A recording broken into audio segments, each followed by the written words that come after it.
Hi everyone, it's Mr. Gigner from the LRC. I'd like to talk to you now, if I may, about your brand new online school library.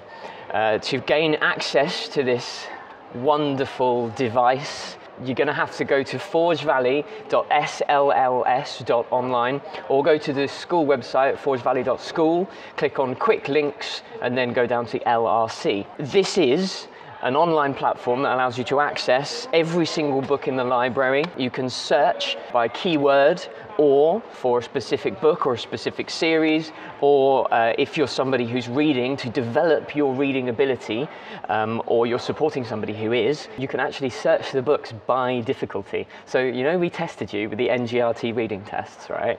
Well, they use a bit of a mathematical model to look at a text and work out its complexity and how difficult it is, and then turn that into a number. So when we test you reading all these tests, we can then come up with a number of what sort of level you're reading at, right? So what we did is we reverse engineered that, and we came up with our own mathematical model, and then we can test all the books in the library in the same way so that we know the complexity and the difficulty of the texts in those books, and so we can put a number on the book. So if you've got a reading age of, say, 12.5, right?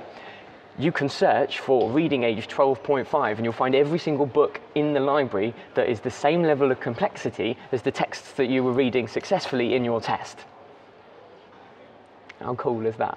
And you can search within the search results. So you can search for all the books in the library that have a reading age of between 12.5 and 13.5, but if you're specifically looking for a book about playing the drums and you're also interested in a bit of LGBTQ representation, you'll be able to find that book.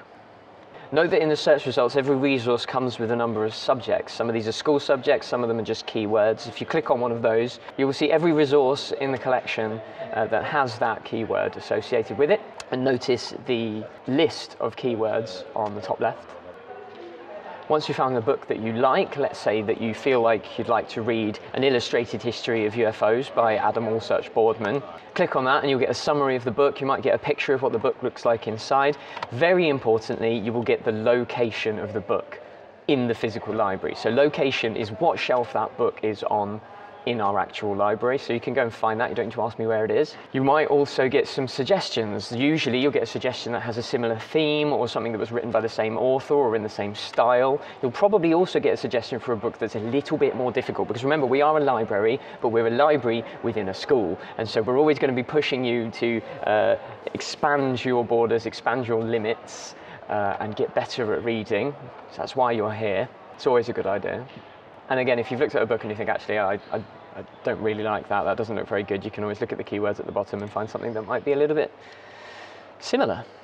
On the home page, you will notice that there is a button that says Sign In. If you sign in, you'll see your own personal page. You'll get a little widget here that tells you if you have any books on loan, if you have any books overdue, or if you have any books that are on hold because you've reserved them. Oh yeah, signing in, okay. Your username is the first letter of your first name and then your whole surname, and the password when you first log in will be TEMP123, TEMP123 with a capital T, and then the system will ask you to change your password, so remember to change it to something that you will remember but other people won't guess. If you find a book that you'd like to borrow and you'd like to reserve it so that nobody else can borrow it before you get here, you can click reserve and I'll get a notification. I'll put the book on hold for about a week and then you can come and collect it from the LRC. If you borrowed a book and you really, really liked it, you can leave a review. Make sure to check the page regularly because you will see all the new books as they appear, and also if we haven't got anything that you want, if there's something specific that you want and we don't have it, there's a Ask the Librarian form, so you can send me a little message and I'll buy some new books into the library for you. Don't forget to follow us on social media for hints and tips and updates on how to get the best out of this system for your studies and generally to expand your mind and knowledge and understanding. Cheers, thanks, bye. You should see what I've done with this thing. I'm well proud of this. I've hacked all of this so that it's like, this is our new school library and it's like, you can cross search things and everything. I'm just recording myself. I'm going to do a video for Facebook to teach everybody how to use this basically. I'm launching it today.